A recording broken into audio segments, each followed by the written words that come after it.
was ist mit dir? So, ich wollte verstehen, was du sagst. Also ich wollte verstehen, was du sagst und warum du auf diesen Berg gehst.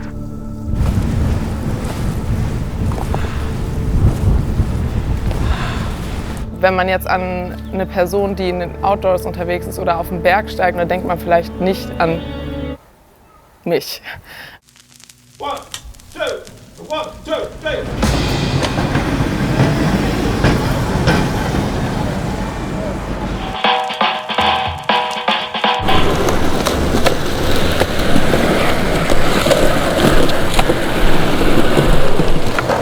Okay, ich bin Maria. Ich bin jetzt noch nie so explizit auf einen Berg gegangen. Also so ein bisschen Wandererfahrung und auch schon höher so, aber jetzt nie Bergsteigen. Ich bin Hannah. Ich bin früher so im Ferienlager wandern gewesen. Hier heißt es Steigeisen an den Schuhen. Leute, als ich das gehört habe, da hatte ich richtig Angst, muss ich wirklich sagen. Berliner Sommer. Ich bin Helen. Mein Leben besteht aus Bergen. Zwar laufe ich meistens auf einer Ebene, aber so innerlich habe ich auf jeden Fall viele Berge. Ja, schau mal bitte, wie cute die alle sind. Meine 3 Protas, meine Stars. Jetzt lachen sie halt auch noch. In 3 Tagen schaut die Sache ein bisschen anders aus.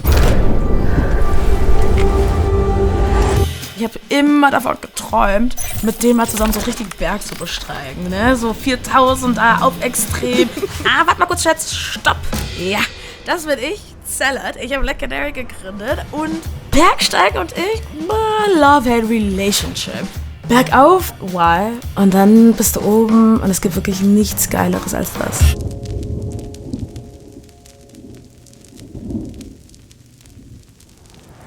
Aber ich gehe in diesen Raum und ich fühle mich wie vor 10 Jahren, als ich das einzige schwarze Kind war. Also wenn ihr jetzt nicht hier wärt, so Black Canary hat für mich halt so was Krasses verändert.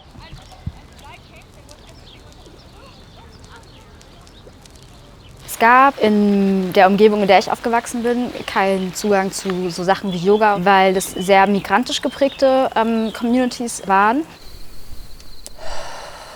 Und dieser Freund, den ich dann hatte, der war das genaue Gegenteil. Ist halt auch in einer Familie aufgewachsen, in der man Winterurlaub gemacht hat, in der Wandern normal war. Das ist Outdoor-Sport für mich auch immer gewesen, dass ich dann nicht so Leute gesehen habe, die mir ähnlich sehen oder Leute gesehen haben, die ähnliche Struggles haben, aus ähnlichen Families vielleicht kommen und das irgendwie so als Ventil nutzen. Ich habe 2 Jahre on the street gelebt und habe eine sehr roughe Kindheit gehabt, als so queere, schwarze Person in Sachsen. Und ich glaube, ich war ganz oft an so Momenten, wo ich nicht ganz klar war, ob ich 18 werde, ob ich das überlebe. Und ich in meinem Leben einfach schon für mein Alter sehr oft gehört habe, ey, ist so krass, dass du jetzt irgendwie noch hier bist. Guck mal, die dachten, ich sitze im Knast. Also alles, was bei rauskommt, ist better. Ich habe immer das Gefühl, dass ich unterschätzt werde. Und ich glaube, das hat viel mit meinem Aussehen zu tun. Bist du dir sicher? Du schaffst das niemals. Das ist viel zu crazy. Soll ich sagen, was eine Freundin meinte? Sie meinte, kann ich deine Sachen haben, wenn du stirbst? Also weniger Vertrauen kann man ja wohl nicht haben, wenn man sowas sagt. Aber ich denke, ich schaffe das schon. Zeig mal. Also so. Yes. 1, 2, 1, 2, ey. Geröll. Was heißt das? Weißt du das? Ja, was heißt das? Na, Geröll ist doch einfach nur so Steine und so. Die Steine, die auch runterrollen können. Wusstest du das? Nein. Ich hätte es jetzt nicht so erklären können. Ich bin 15 Minuten zu spät, aber es ist immer Zeit für einen Outfit-Check. Es kann losgehen! Ich habe jetzt nicht so viele Erwartungen, außer dass ich in Landschaften sein werde, die ich halt vorher noch nie so gesehen habe.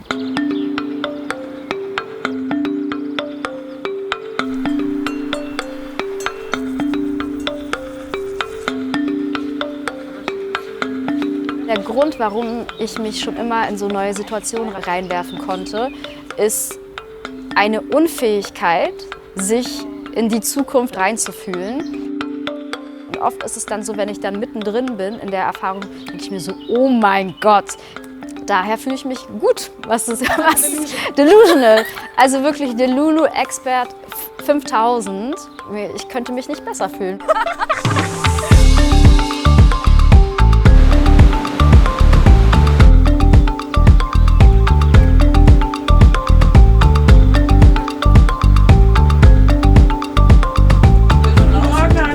Wenn ich jetzt mit einer ganz anderen Konstellation unterwegs sein würde und zum Beispiel ich wäre die einzige schwarze Frau, die jetzt mitkommt auf dieser Bergsteigaktion, dann würde ich mir viel mehr Gedanken machen. Ey, sorry, aber das ist richtig Berlin. Oh mein Gott! KitKat! Ach, du hast Berg gesagt. Ich hab Berg nicht verstanden. Ey, stopp.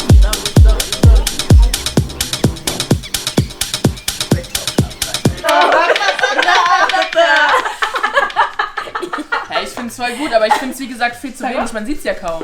Oh, nein, das ist perfekt. Ich habe gepackt. Ist schwer. Deswegen. Ich kann mir jetzt auch das erste Mal vorstellen, dass es bedeutet. für mich auch anstrengend wird.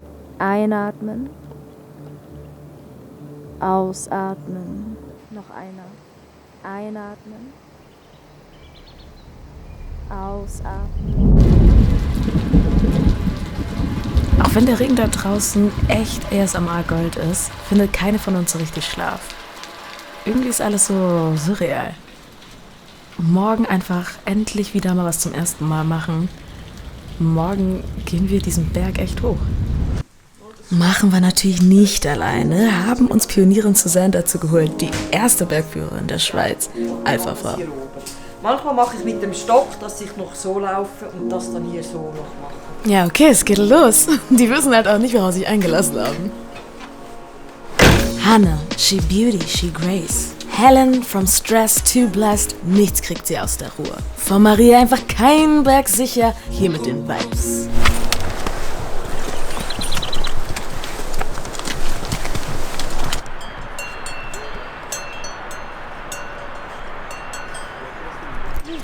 Meter in. Hannah hat die erste Blase. Ja, man sieht.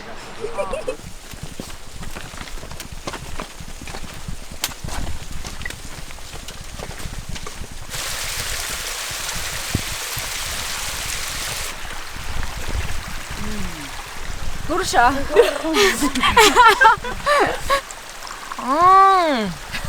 Gut, wandern, da kann ich hier auf den Wegen, da brauche ich nicht die ganze Ausrüstung. Bergsteigen gehen wir über die Gletscher, über die Felsen, über die Berge.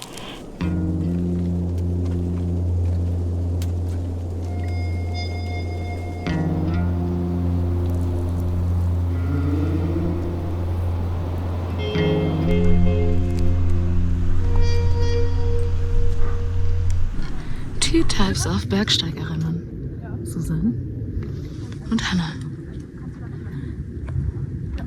Den habe ich mir jetzt verdient. Oh.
Es war einfach, ich war noch nie in so einer Situation, deswegen, das ist so scary und ich musste das so rauslassen gerade. Es hat sich die ganze Zeit so aufgestaut.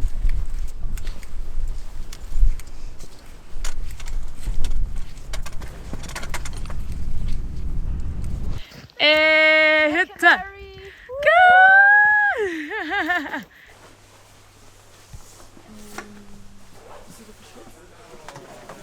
Einer hoch. Der Aussatz im Rücken. Okay, noch einmal. Einer Aussatz im Rücken und diesmal bleiben wir für ein paar Atemzüge. Ihr müsst einfach sagen, wie ihr euch fühlt. Weil es kann nicht sein, dass ihr läuft und dann auf einmal müde seid. Also wir müssen den ganzen Weg noch runter. Der obere Teil ist sicher nicht einfach. Also ihr müsst vorher sagen, bevor es Game Over ist.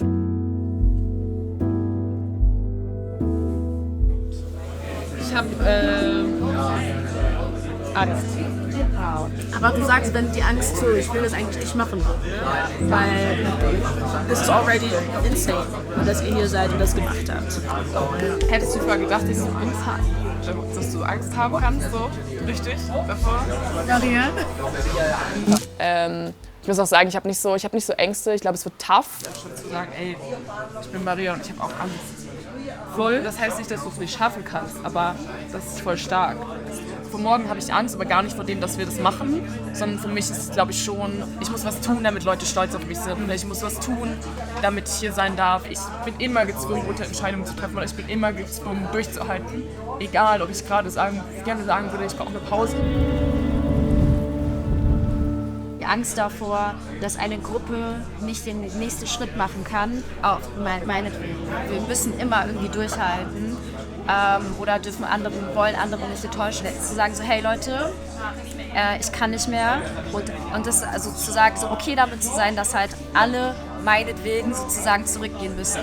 Das wäre für mich, für mein Wachstum, 1000-mal krasser als den Gipfel zu erreichen, weil Zähne zusammenziehen und durch Ängste durchballern und irgendwie... Das können wir alle. Das Hinweis, ballern, durchziehen, Ziele erreichen, immer abliefern, immer... Okay, wir sind ja zusammen drin und wir supporten uns und wir schaffen das und wir können auch zugeben, dass wir irgendwie Angst haben. Und dann war ich mir auch sicher, dass wir alle auf jeden Fall es versuchen werden.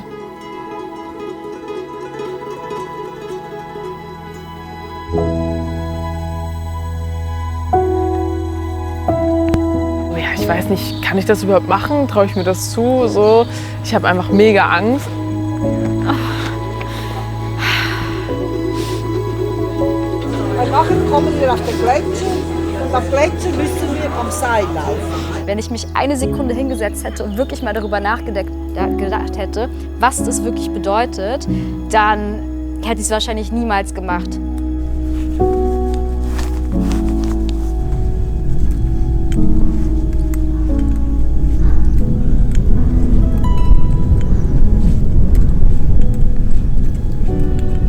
Und du siehst nun Gipfel über Gipfel und denkst dir so, wie hoch sind wir hier gerade eigentlich? Und jeder Schritt könnte so ein Schritt ins Leere sein.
Also ich merke richtig, ich komme so voll an meine körperlichen Grenzen einfach. Ja, same, aber same.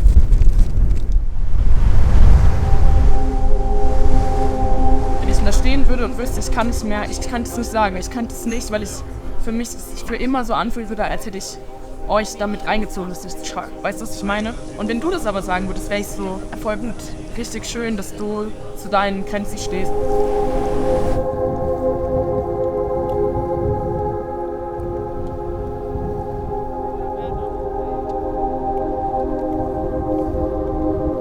Das ist wirklich unglaublich, was wir hier gerade machen.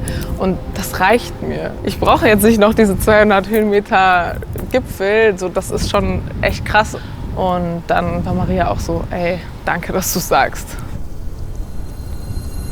Dieses einerseits nicht schaffen, jetzt zu sagen, okay, für mich ist Ende. Und gleichzeitig so das Gefühl zu haben, Alter, warum ist es jetzt Ende? Das war ganz, ganz, ganz hart für mich zu akzeptieren. Aber ich glaube, es hat auch sehr deutlich das Gefühl in mir geweckt. In 2 Jahren laufe ich diesen Berg noch mal hoch und dann werde ich den Aufstieg machen.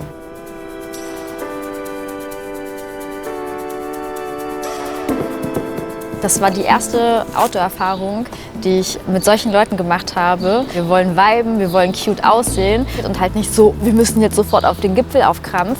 Das war richtig befreiend.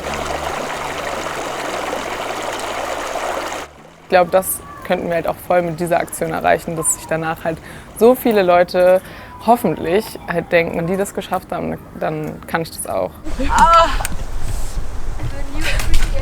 Es war einfach so Chosen Family Trips. Auch als du so auf meiner Schulter eingepennt bist, war ich so, ja Mann, ich lieb's. Also keine Ahnung, wenn sich so Leben anfühlt, dann gern mehr davon. Seitdem ich irgendwie wandern bin und Bergsteigen bin, ist es so mein Traum gewesen, dass ich jemals irgendwie so eine Truppe irgendwie hochkriege. Und das, was ich so an der Natur extrem feiere, ist, dass sie keine Unterschiede macht. Wer sagt denn, dass Gipfel nicht auch unsere sind?